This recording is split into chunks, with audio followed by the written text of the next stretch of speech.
லாலாக்கு toll டொப்பிமா கண்ணே கங்கம்மா இடுப்ப சுத்தி திருப்பி பாரம்மா அப்படின்னு சொல்லிட்டு இந்த பாட்டு கவிஞர் வாலி ஒரு பெண்ணை பெருமைப்படுத்துவதற்காக எழுதினார் அப்படின்னு சொல்லிட்டு அதுக்கு விளக்கம் கொடுத்தோம். லாலா என்றால் திருநெல்வேலியில் அல்வா கிண்டும் இடம், டோல் என்றால் அடுப்பு, டப்பி என்றால் மாவு வைக்கும் டப்பா.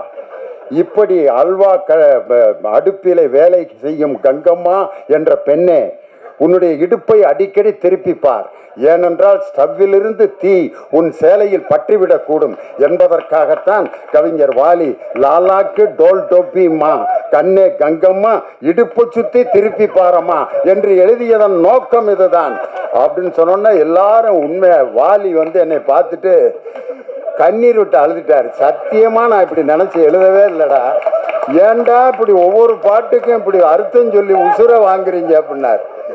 அந்த பாட்டு தேவாண்ணன் பாட்டு அன்னைக்கு தொடங்கினதுதான்.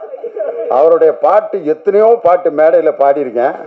பஞ்சு மிட்டாய் சீலை கட்டி பச்சை வண்ண ரவிக்க போட்டு கஞ்சி கொண்டு போறவளே நெஞ்சுக்குள்ள நீ வாரியா அடவாரி விட்டாக்க வரவழைச்சாக்க மடிதெறிஞ்சாக்க வாரேன் பொங்க சிங்சா சிங்சா சிங்சா சிங்.